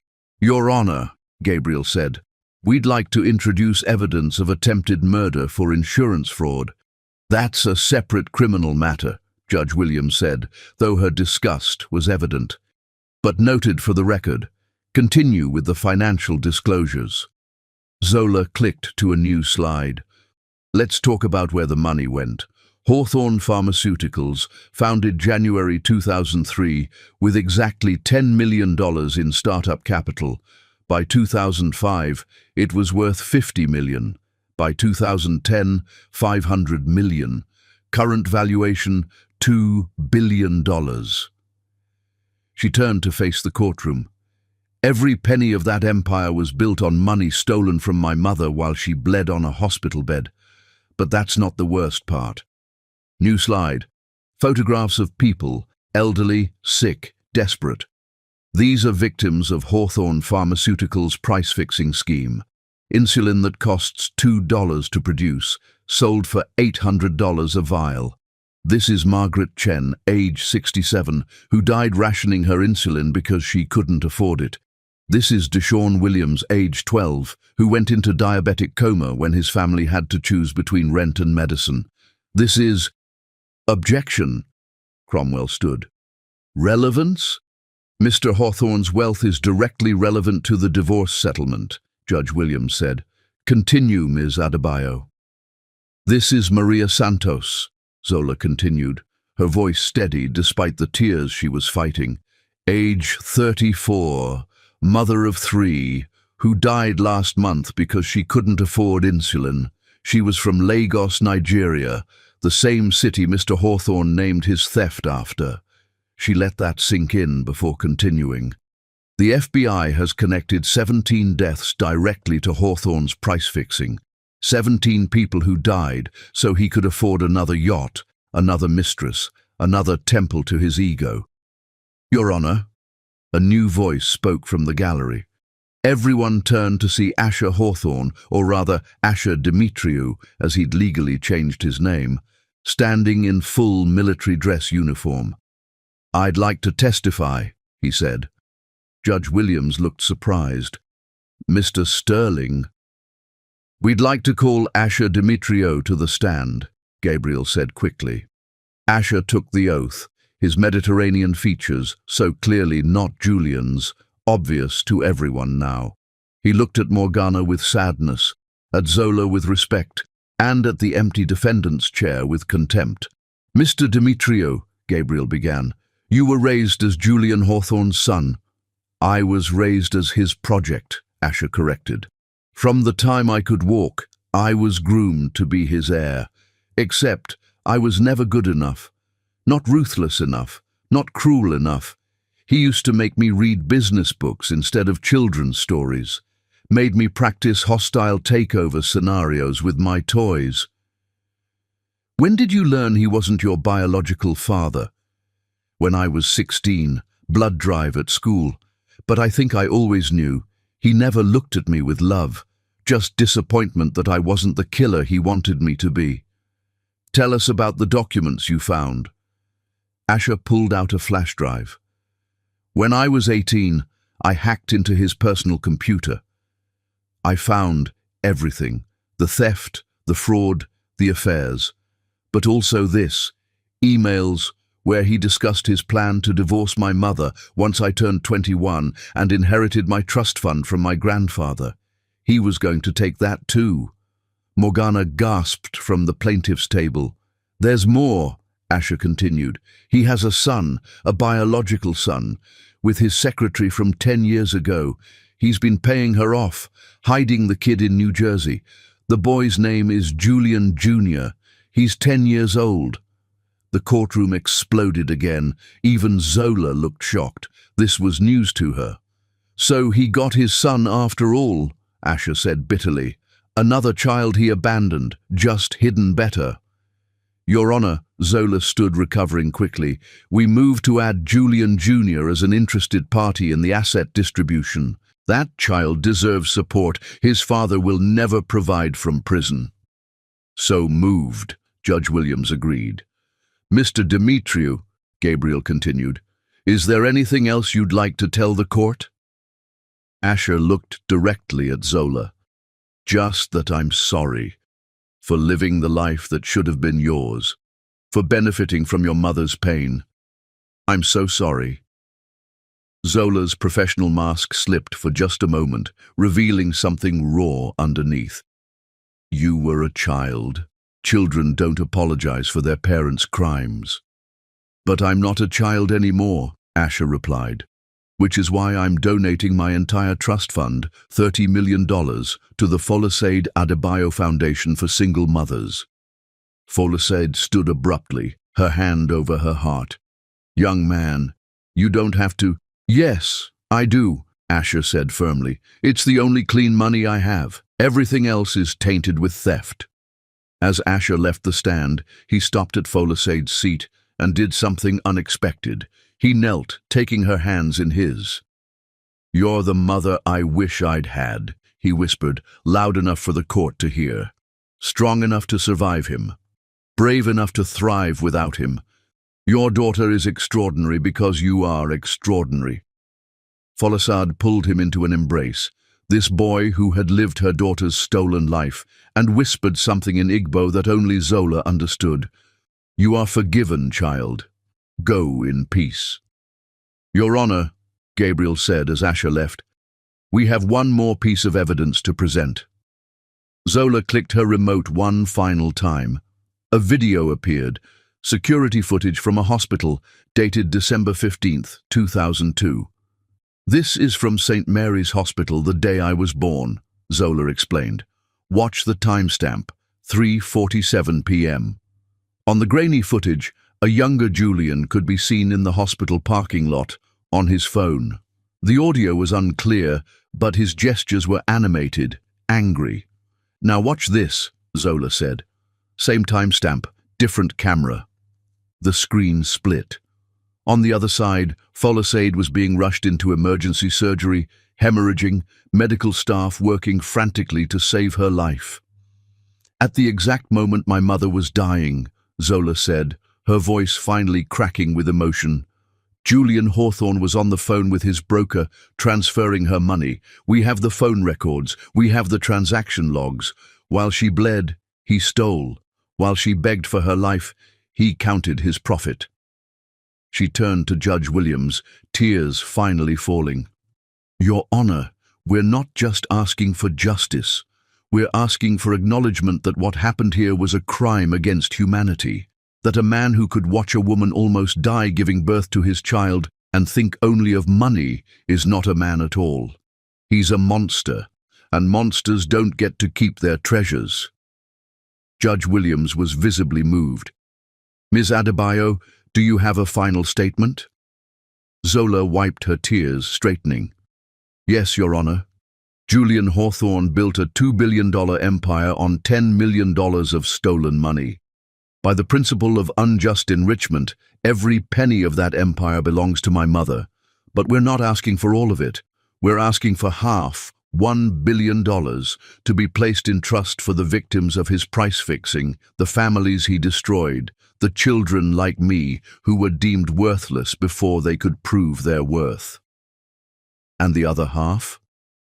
Prison won't take his money, but it will take his time. The other half should go to his biological son, Julian Jr., managed by a trust, until he's old enough to decide if he wants his father's blood money. Every child deserves a chance, even his. Judge Williams nodded slowly. I'll render my decision after reviewing all evidence. Court is adjourned. As the courtroom emptied, Zola finally turned to face her mother fully. You watched it all, Folasade said softly. The video? You watched me almost die? I watched you survive, Zola corrected. I watched you fight. I watched you refuse to let go, even when he had already let go. That's not weakness, Mama. That's the strength I inherited, the strength that brought us here. They stood together in the emptying courtroom, mother and daughter, survivor and avenger, the abandoned and the architect of justice. It's not over, Folasade said. No, Zola agreed, looking at the evidence still displayed on the screen. 22 years of crime documented in cold precision. But his part in our story is, everything else we write ourselves. Chapter 7. The Sun's Revelation. Asher Dimitriou stood at the window of his California apartment at 5 a.m., watching the sunrise paint the Pacific Ocean gold, his phone pressed to his ear as he prepared to detonate the final bomb in Julian Hawthorne's life. Are you ready? Zola's voice came through clear despite the distance, the 3-hour time difference, meaning she'd been up all night preparing. I've been ready for 6 years, Asher replied, his hand steady despite the magnitude of what he was about to do. Since the moment I found out my entire life was a lie. 3,000 miles away, in a federal holding cell, Julian Hawthorne sat on a metal bench, his $10,000 suit replaced with orange cotton, his hands that had signed million-dollar deals now cuffed in chains. The guards had given him one phone call, which he'd used to scream at Cromwell about appeals. He had no idea that his son, the boy he'd tried to forge into his own image, was about to deliver testimony that would bury him deeper than any prison. The video link connected at exactly 9 a.m. Eastern Time. Asher appeared on the courtroom screen in full military dress uniform, his medals gleaming, a Bronze Star, a Purple Heart, honors earned in Afghanistan while trying to prove he was worth something to a man who wasn't even his father. State your name for the record, Gabriel Sterling said. Asher Dimitriou, formerly Asher Hawthorne. First Lieutenant, United States Army, 82nd Airborne Division. Judge Williams leaned forward. Lieutenant Dimitriou, you understand you're under oath? Yes, Your Honor. I've spent my entire life living under lies. I'm here to tell the truth. In the gallery, Morgana clutched a tissue, her perfectly made-up face finally showing cracks. She had begged Asher not to testify, but he had been firm. You chose your path, Mom. Let me choose mine. Lieutenant Dimitriou, Gabriel began, tell us about the blood drive. Asher's jaw tightened. October 15th, 2018. Exeter Academy was having a blood drive for hurricane victims. I was 16, wanted to help. They typed my blood, O negative. Universal donor, they said, rare and valuable. He paused, his eyes finding his mother through the screen. That night at dinner, Julian, I can't call him father anymore, was bragging about his rare blood type. A B positive, he said. The universal receiver. I can take from anyone, he said, but give to almost no one. Perfect for a CEO. He laughed. Mom laughed. I didn't understand why my stomach turned until I got to biology class the next week. What did you learn? That it was genetically impossible for an AB positive father and an A positive mother to have an O negative child. I confronted Mom that night. On screen, Morgana's sob was audible. What did she tell you? The truth, finally, that my biological father was her yoga instructor, Dimitri Castellanos, that she'd been pregnant when she met Julian, but he was so desperate for a son, she let him believe I was his. How did that make you feel? Asher's composure cracked slightly. Relieved. God help me, I was relieved. It explained why he never loved me, why nothing I did was ever good enough. I wasn't broken. I just wasn't his. Tell us about the documents you found. Asher pulled out a tablet, sharing his screen with the court. After I learned the truth, I became obsessed with understanding who Julian really was. I hacked into his personal computer. He used his birthday as his password, the narcissist. I found everything. He clicked through files. Emails to his mistresses, 12 of them over 22 years. Financial records showing the theft from Folasade. But this is what made me realize he's not just cruel, he's evil. A document appeared on screen. This is a medical record from a private investigator. Julian had Folasade followed for 3 years after the divorce. He wanted to know if she was struggling, if she was suffering. There are photos of her working 3 jobs, notes about which food banks she visited, documentation of every humiliation. The courtroom was dead silent. "He has a scrapbook," Asher continued, his voice thick with disgust. "Photos of Folasade working as a cleaner, photos of young Zola in hand-me-down clothes. He kept them in his office safe, would look at them when he was angry, called it his victory album." Folasade made a sound from the gallery, not quite a gasp, more like the air being punched from her lungs. Zola's hand found her mother's, squeezing tight. "There's more," Asher said. "The biological son in New Jersey, Julian Jr. He visits him once a month, takes him to baseball games, teaches him about business, all the things he never did with me. But here's the sick part. He makes the boy call him Mr. Hawthorne. Won't let him use Dad. He wants a son, but can't even give that much of himself." "Lieutenant Dimitriou," Judge Williams interrupted, "do you have documentation of this?" "Everything, Your Honor. Credit card receipts, photos, even recordings. Julian recorded himself giving the boy business lessons. Listen to this." An audio file played. Julian's voice, cold and instructional. "Remember, Julian Jr., people are assets or liabilities. Your mother is a liability I have to manage. You're an asset I'm developing. Never confuse the two." The boy's voice, small and uncertain. "What about love, Mr. Hawthorne?" "Love is what poor people call dependency. We don't need love. We need leverage." Someone in the gallery whispered, "Monster." No one disagreed. "Tell us about December 15th, 2002, Gabriel prompted. Asher's face darkened. "I was born March 3rd, 2003, which means Mom was 6 months pregnant when Julian left his wife and newborn daughter. He knew she was pregnant. He chose a mistress's pregnancy over his actual child." "How do you know he knew?" "Because I found the ultrasound photos in his files. Dated November 2002, my ultrasound, with a note in his handwriting, 'Finally a son.' He left Folasade because she gave him a daughter, but the sick joke is, the son he chose wasn't even his." "Lieutenant, is there anything else you want the court to know?" Asher looked directly into the camera, as if he could see through it to the federal holding cell where Julian sat. "Yes, Julian Hawthorne didn't just steal money. He stole lives. He stole my mother's youth, using her as a trophy while loving nothing but himself. He stole Folasade's future, condemning her to poverty while he lived in luxury. He stole Zola's birthright, denying her a father because she was born female. He stole my identity, raising me as an heir to an empire built on blood." He paused, his military bearing evident in his straight spine, his steady voice. "But here's what he didn't count on. Survivors survive. Folasade survived and raised a daughter who would become his reckoning. Mom survived, even if she pickled herself in wine to do it.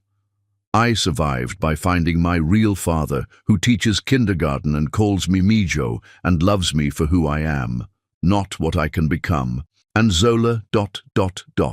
He looked at her through the screen. Zola didn't just survive. She became everything Julian wanted in a child. Brilliant, ruthless when necessary, strategic, powerful. The universe has a sense of irony, giving him the perfect heir in the body of the daughter he threw away. "One last question," Gabriel said. Would you like to address Julian directly?" Asher's laugh was bitter. He's had 22 years of my words, my attempts to please him, my desperate need for his approval. He gets nothing more from me, but I do have something for Zola." He reached into his jacket, pulling out a small box. "Zola, this was Julian's grandmother's ring, the one he was supposed to give to his first daughter. He kept it in his safe, said no one was worthy of it. I took it the night I left for basic training. It belongs to you. It always belonged to you." Even through the video screen, the ring was stunning. An Art Deco piece with a rare blue diamond surrounded by smaller white stones. "It's worth about $2 million, Asher added, but its real value is that it represents 4 generations of Hawthorne women who built the foundation Julian stands on. His grandmother was a chemist who developed the first patents. His mother grew the company while his father drank. Women built the empire he claims as his own masculine triumph." "Objection," Cromwell said weakly. "That ring is marital property." "The ring predates the marriage by 40 years, Zola said quietly. "It's family property, and I'm family, whether Julian likes it or not." Judge Williams nodded. "The ring will be transferred to Ms. Adebayo. Continue, Lieutenant." "I'm done," Asher said. "Except for this. I'm gay. Have been my whole life. Julian suspected, I think, which is why he pushed so hard to make me date girls, to produce heirs. But I'm done hiding. My partner David is here with me. We're getting married next month. And if we have children through adoption or surrogacy, they'll never know Julian Hawthorne's name." The screen went dark for a moment. Then Asher reappeared with a young man beside him, handsome, kind-faced, his hand on Asher's shoulder in quiet support. "This is David," Asher said simply. "The first person who ever loved me for exactly who I am." "Thank you for your testimony, Lieutenant," Judge Williams said, her voice gentle, "and congratulations on your engagement." As the video link ended, the courtroom sat in stunned silence. The full scope of Julian's cruelty had been laid bare, not just the financial crimes, but the emotional carnage, the deliberate destruction of lives, the keeping of trophies from his victims' pain. "Your Honor," Gabriel stood, "the prosecution rests." "Does the defense have any response?" Cromwell stood slowly, looking defeated. "Your Honor, given the testimony and evidence presented, Mr. Hawthorne has authorized me to propose a settlement." "From his jail cell?" Judge Williams's voice was arctic. "How generous. What does he propose?"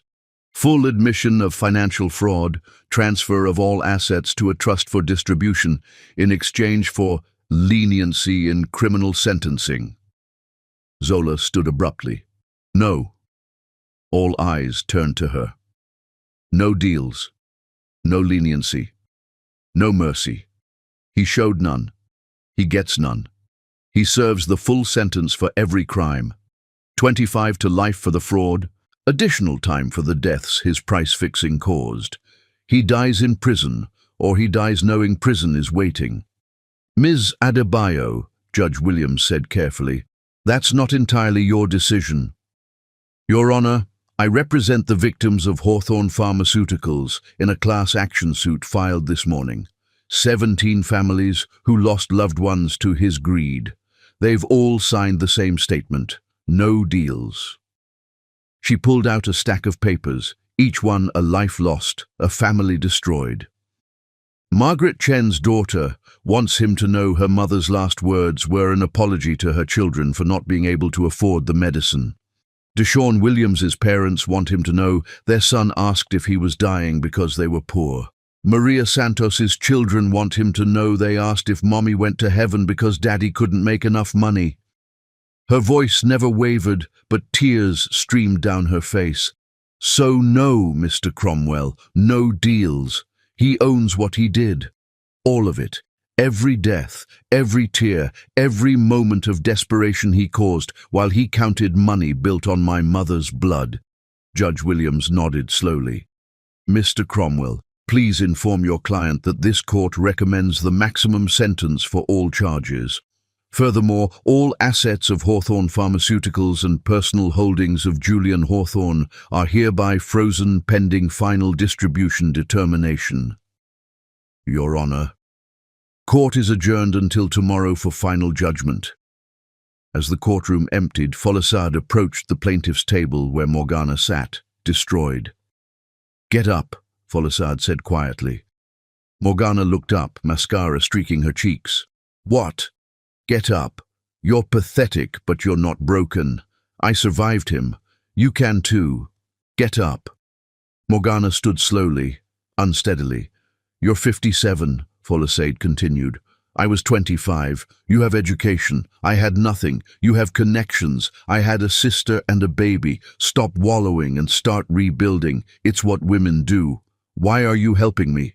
I'm not. I'm refusing to let Julian claim another victim. You want to die in that penthouse, drowning in wine and self-pity. Fine, but you'll do it knowing you chose to let him win. Or you can choose what I chose, to build something from the ashes. She turned to leave, then paused. That yoga instructor, Dmitri, he came to my accounting firm last week, wanted to know about his son. He's been watching from afar for 22 years, too afraid of Julian to reach out. Maybe start there, with truth. It's more than Julian ever gave any of us. As Folasade walked away, Morgana stood straighter, something shifting in her eyes. A recognition that perhaps survival was possible, even after 22 years of slow drowning. Outside the courthouse, Zola stood on the steps, looking at the ring Asher had sent via courier. 4 generations of Hawthorne women, their legacy finally in the hands of the one Julian had deemed worthless. It's beautiful, Folasade said, joining her. It's evidence, Zola replied. Evidence that women built what he claimed. Evidence that we've always been the strength he feared. She slipped the ring onto her finger, the blue diamond catching the light like justice crystallized. Tomorrow, it ends, Folasade said. No, Mama, Zola corrected, looking at the ring that connected her to grandmothers she'd never know, to a legacy stolen but not destroyed. Tomorrow, we begin. Chapter 8. The Mother's Shadow. Folasade Adebayo had not stepped foot in a courtroom since her divorce 22 years ago, but she entered courtroom 7 like she owned it, wearing the blue dress that had become her armor, her head wrapped in a jewel that her mother had sent from Nigeria, royal blue with gold threads that caught the morning light like crown jewels. She hadn't told Zola she was coming. The moment her daughter saw her, something shifted in the room's atmosphere. Zola, who had been arranging documents with surgical precision, froze. Their eyes met across 20 feet of marble and memory, and in that look was every sacrifice, every struggle, every moment that had led to this reckoning. "Mama," Zola whispered, the word barely audible but carrying the weight of 22 years. Judge Williams, who had been reviewing notes, looked up. "Ma'am, are you—" "Folasade Adebayo, formerly Folasade Hawthorne. I'm here as an interested party and witness." "Mrs. Adebayo, you weren't scheduled to testify." "With respect, Your Honor, I've been testifying for 22 years. Every job I worked, every meal I skipped so my daughter could eat, every night I stayed awake studying for certifications while she slept. That was all testimony. Today, I'm just making it official." Gabriel Sterling stood quickly. "Your Honor, we'd like to call Folasade Adebayo to the stand." "Objection." Cromwell was on his feet. "This is ambush tactics, Mr. Cromwell," Judge Williams interrupted. "Your client ambushed this woman 22 years ago when he stole her inheritance while she was hemorrhaging. She can speak now. Mrs. Adebayo, please take the stand." As Folasade walked to the witness chair, she passed the defendant's table where Julian sat in his orange jumpsuit, shackled, his empire in ruins. He looked at her, really looked at her, for the first time in over 2 decades. She had aged, yes, but beautifully. The desperate young woman he'd discarded had become something he'd never expected, formidable. Her accounting firm, built from nothing, now handled finances for half the domestic violence shelters in New York. Her daughter, the worthless girl, was about to graduate from Yale Law. The woman he'd tried to destroy had become everything he'd never thought a black woman could be: successful, powerful, and completely beyond his reach. "Mrs. Adebayo," Gabriel began after she was sworn in, "can you tell us about December 15th, 2002. Folasade's voice was steady, carrying a Nigerian accent that she'd stopped hiding years ago, the accent Julian had mocked, calling it unmarketable. "I had been in labor for 26 hours. Eclampsia set in. My blood pressure spiked so high that doctors thought I would stroke. I remember begging for Julian, begging for my husband to be there. The nurses kept saying he was coming. She paused, her eyes finding Julian. He never came. Not when I was dying. Not when our daughter was born. Not when I hemorrhaged so badly they had to give me 4 transfusions. He was in the parking lot, on the phone with his lawyer, stealing my inheritance. How did you find out about the theft? Not for 3 years. I was too busy surviving. 3 jobs, cleaning offices at night, cashier at a grocery store by day, weekend catering. I thought the inheritance was tied up in international red tape. Julian had told me Nigerian bureaucracy would delay it for years. She laughed bitterly. I believed him because I loved him, because when you love someone, you don't imagine they're capable of watching you almost die and thinking only of money. When did you learn the truth? When Zola was 3, she was sick, pneumonia, no insurance. The hospital wanted $5,000 up front for treatment. I called the Nigerian embassy, desperate, asking about my father's estate. They told me it had been transferred years ago, the day I gave birth. What did you do? I confronted Julian, went to his office at Hawthorne Pharmaceuticals. Security threw me out, but not before I saw her, Morgana. 6 months pregnant, wearing jewelry worth more than I'd make in 10 years, sitting in what should have been my chair. From the gallery, Morgana shifted uncomfortably. He had his lawyer threaten me, Folasade continued. Said if I pursued the matter, he'd use his connections to have me deported, even though I was a citizen. Said he'd make sure I never worked anywhere decent again. Said he'd take Zola just to prove he could, then give her to foster care. So you stayed quiet? I stayed strategic. I knew that one day opportunity would come. So I prepared. Got my accounting degree at night school. Started keeping records of everything. Every threat, every humiliation, every document I could find. And I raised my daughter to be everything Julian feared. Brilliant, ruthless when necessary, and absolutely unbreakable. Tell us about raising Zola. For the first time, Folasade's voice softened. She was extraordinary from the beginning. Walking at 8 months, reading at 2, but it was her sense of justice that amazed me. At 4, she gave her lunch to a homeless man, then lectured me about income inequality. At 6, she organized her classmates to protest when the school tried to eliminate free lunch programs. She looked at Zola with pure pride. I never told her to hate her father. I didn't have to. She figured out on her own that any man who could abandon his child for being female wasn't worth hating. He was worth defeating. Mrs. Adebayo, Julian's defense has suggested you poisoned your daughter against him. Folasade's laugh was sharp. Poisoned? Number Y armed her. I gave her education, dignity, and the absolute certainty that she was worth everything he said she wasn't. If that's poison to him, it's only because his entire life is built on the subjugation of women he deems inferior. Tell us about the insurance policies. Folasade's face darkened. I found out about those when Zola was 7. $1 million on each of us, taken out the day I gave birth. He was betting on us dying. When we survived, he was furious enough to document his disappointment in emails to his lawyer. She pulled out a printed email reading, "The bitch and her spawn survived. So much for easy money. Now I have to do this the hard way." The courtroom stirred with disgust. "Your Honor," Folasade said, looking directly at Judge Williams, "I need to say something about what this man took from me. Not just money, opportunity. My father was Ambassador Adebayo. He had connections throughout Africa, Europe, America. I was supposed to attend Harvard Law. I had been accepted before I met Julian." She turned to face him fully. "You didn't just steal my money, Julian. You stole my future.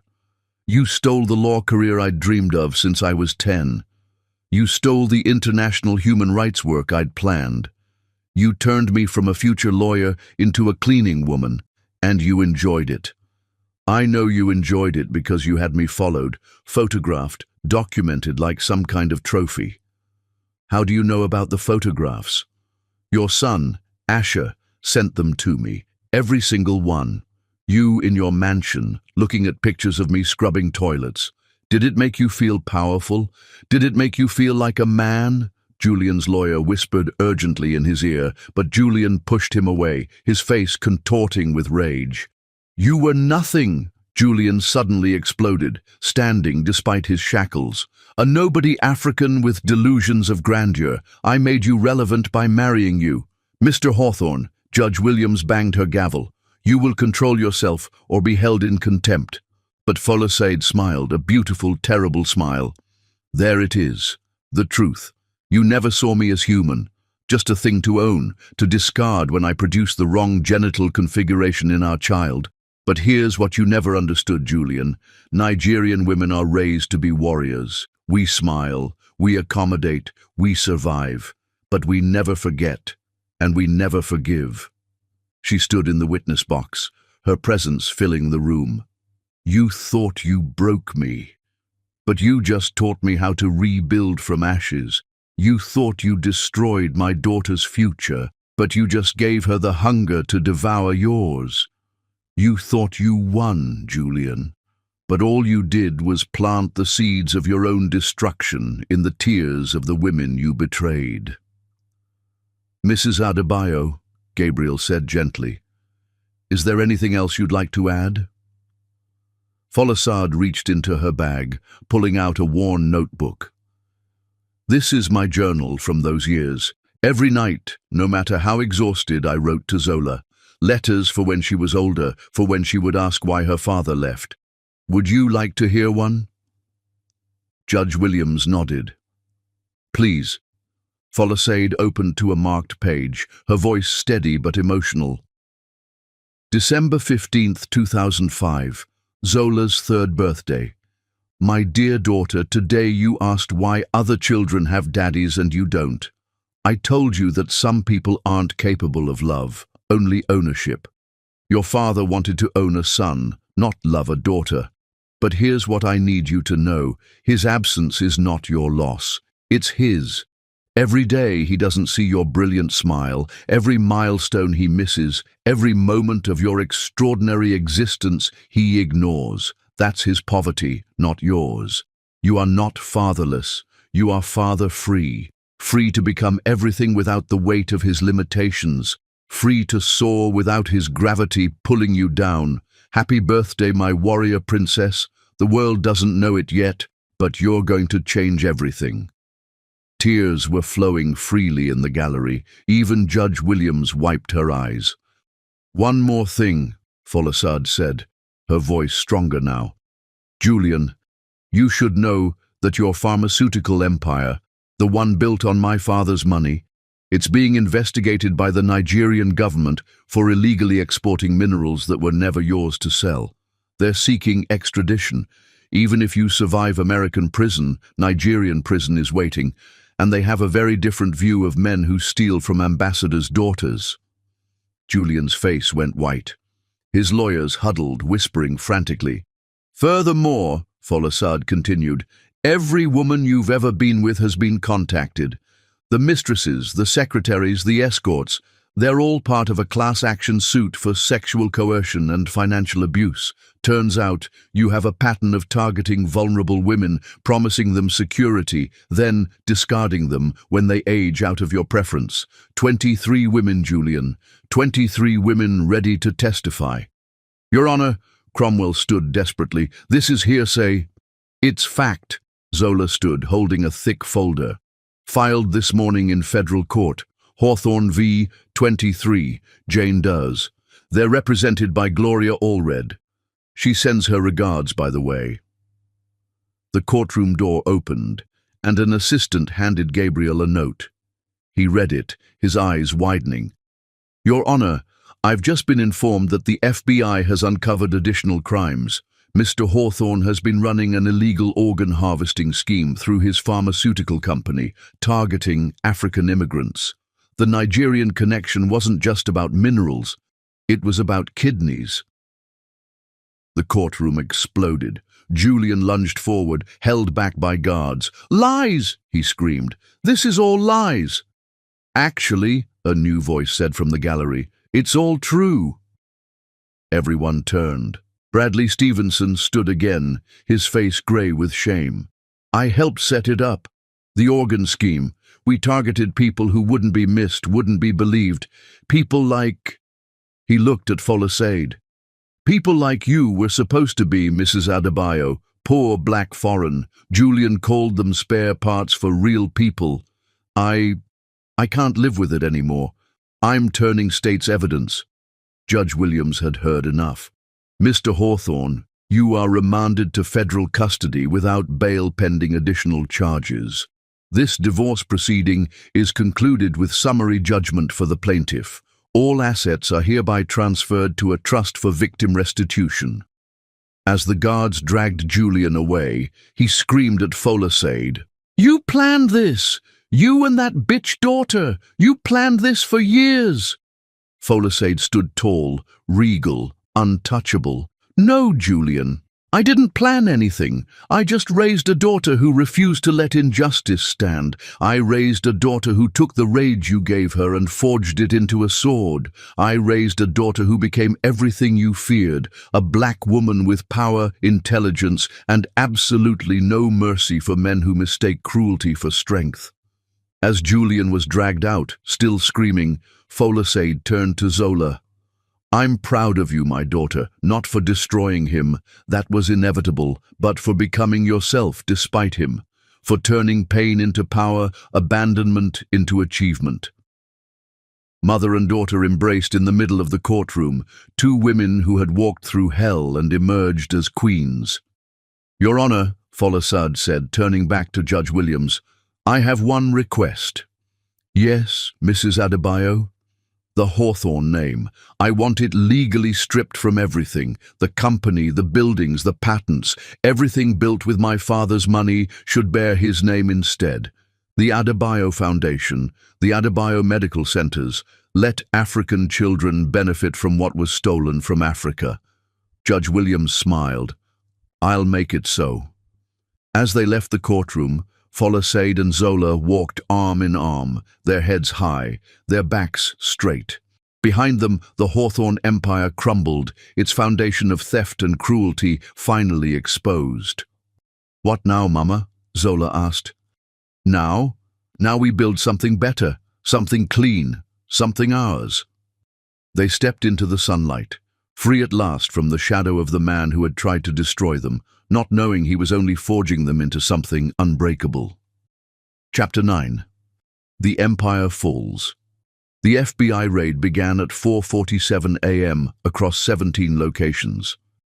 Zola stood in Brennan and Associates' war room, her Yale law diploma still in its bag. She'd walked straight from graduation to orchestrating Julian's destruction.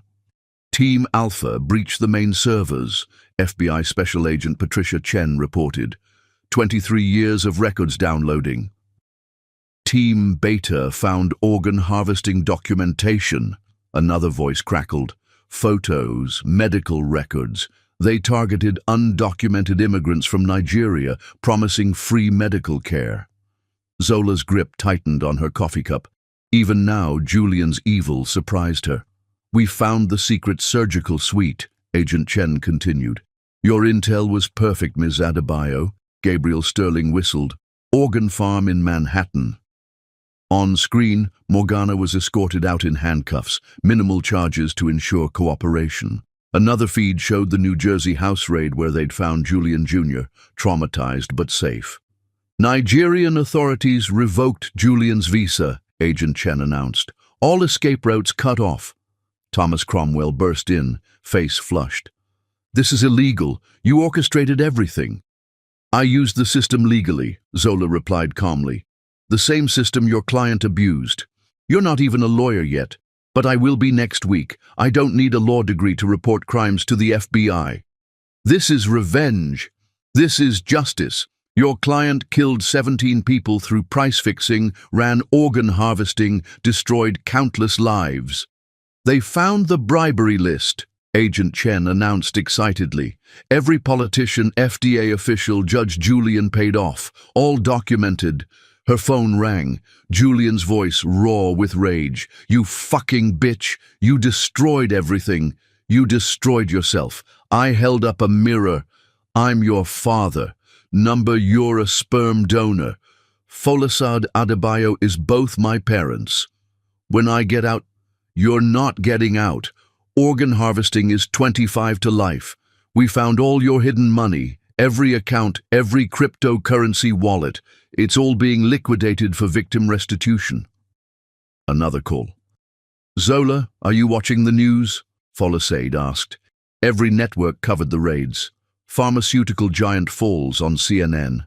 Organ harvesting horror on Fox. But NY1's victim interviews stopped her cold. Families telling stories of loved ones who died from rationed insulin.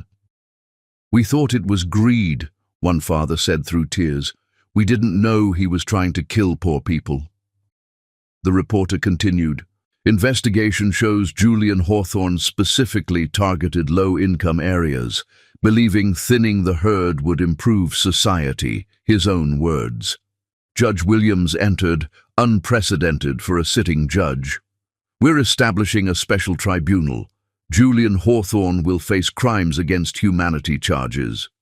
International law, Cromwell protested weakly. The organ harvesting crossed borders. The UN is involved. They want Ms. Adebayo to testify at The Hague. The International Criminal Court, Zola asked. Your father will be the first pharmaceutical executive tried for crimes against humanity. Agent Chen's voice crackled. Found storage unit in Queens, full of trophies, photos of victims, medical records of insulin deaths, hundreds of them. He was proud of their deaths, Zola whispered. More correspondence with white supremacist groups. He funded their anti-immigration campaigns, called it protecting the gene pool. Even Cromwell looked sick. I'm withdrawing. This isn't law anymore. This is evil. Morgana entered in handcuffs. I want to testify. Everything, every crime, every horror. I want to tell it all. Why? Gabriel asked. For 22 years, I thought I lived a fairy tale. It was a horror story, and I was complicit. On screen, Julian was transported to court, past hundreds of silent witnesses holding photos of loved ones who'd died, medical bills they couldn't pay. For the first time, Julian Hawthorne looked afraid. I have one more piece of evidence, Zola said, producing a USB drive. Every email, every document Julian thought destroyed. Asher has been copying everything for years. Since I was 7 and learned what justice meant, Zola explained. Every night Mama came home with bleeding hands from cleaning chemicals while he lived in luxury, built on her father's money. That was when I planned this. As the room emptied, Zola remained watching the screens. The empire was dead. You brought down one of America's most powerful men, Gabriel said. He brought himself down the day he decided a daughter was worthless. I just made sure he fell where everyone could see it. A message from Asher. Thank you for freeing me too. You're the sister I should have had. Tomorrow would bring more work. But tonight, for the first time in 22 years, the Hawthorne name meant nothing, and the Adebayo name meant everything. Chapter 10. The daughter's verdict. 6 months later, courtroom 7 filled for Julian Hawthorne's final hearing. Not his criminal trial, but the asset distribution. Zola Adebayo, Esquire, sat at plaintiff's table wearing Julian's grandmother's blue diamond ring. She'd passed the bar with New York's highest score. The courtroom packed with victims, families, journalists. Folasade wore traditional Nigerian formal wear, announcing her heritage with pride. Beside her sat Morgana, 6 months sober. This is final distribution of the Hawthorne estate, Judge Williams announced. All assets seized for victim restitution. Zola presented their proposal. The empire, built on 10 million stolen from my mother, now valued at 2.3 billion after liquidation. Her presentation outlined the distribution. 500 million to insulin price-fixing victims' families, 300 million for free clinics, 200 million to organ harvesting families, 100 million for the Folasade Adebayo Legal Foundation, 50 million each to Asher and Julian Jr., the remaining billion for the Ambassador Adebayo Institute for Global Health. Your Honor, Julian's voice interrupted. He stood in shackles, barely recognizable after 6 months in federal prison. Grey hair, hollow cheeks, artificial polish stripped away. I have the right to speak. That's my money. You have no standing here, Judge Williams replied coldly. I want to face my daughter. Zola stood, turning toward him. Speak. You destroyed me out of spite, because I didn't want you. No, Julian, I destroyed you because you destroyed others. The 17 dead from price fixing, 43 organ harvesting victims, hundreds of bankrupted families. My mother. I'm not your daughter seeking revenge. I'm their representative seeking justice. I made you. Without you, I'm everything. You taught me strength through your cruelty, self-reliance through abandonment, justice through your hatred. You made me into your perfect enemy. I should have killed you both when I had the chance, Julian snarled. The courtroom gasped. Thank you for finally being honest, Zola said softly. Your Honor, add that confession to attempted murder charges. As marshals dragged him out, Julian made one last desperate plea. Folasade. Tell her she's going too far. Folasade stood with radiating dignity. You left me bleeding, stole my inheritance, condemned our daughter as worthless. But Nigerian women are born from diamond earth. Pressure reveals our brilliance. You thought you were crushing coal. You were creating diamonds. My daughter hasn't gone too far. She's gone exactly as far as justice demands. Zola clicked her remote, showing enhanced security footage from St. Mary's Hospital, 2002. Julian's voice, clear. I don't care if she dies. In fact, it would be easier. The baby too. I've got insurance policies. It's a girl. Worthless. Just make sure the 10 million transfer goes through. A nurse ran to the parking lot. Mr. Hawthorne, your wife is coding.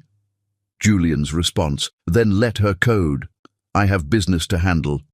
Additional conspiracy to commit murder charges, Judge Williams ordered. Take him away. Julian screamed, You're just like me, Zola. Brrr! Calculating exclamation mark. No, Julian, you destroyed for greed, I destroyed for justice. You abandoned for convenience, I persevered for love. You built on theft, I built on truth. We share only DNA, and I wear it better. The gavel fell. All distributions approved. Outside the courthouse, Zola faced reporters. Julian Hawthorne was never my father, just a biological contributor. Folasade Adebayo is my father and mother. I'm joining the prosecutor's office, specializing in financial crimes. There are more Julians out there who think wealth makes them untouchable. Asher appeared with his fiancée. Thank you for showing me family is about choice, not blood. Morgana approached hesitantly. Would you consider advising my foundation? Folasade studied her. Redemption isn't given, it's earned, day by day, choice by choice. That night in Folasade's brownstone, mother and daughter sat with photo albums of triumph. Zola's graduations, her swearing-in ceremony. The best revenge, Folasade said, pouring palm wine, is that he's alive to see it. He knows the worthless daughter brought down his empire. To justice, Zola said. To us, Folasade corrected. To women who refused to break. In federal prison, Julian sat in solitary confinement. On the wall, scratched words haunted him. Even the worthless can be warriors.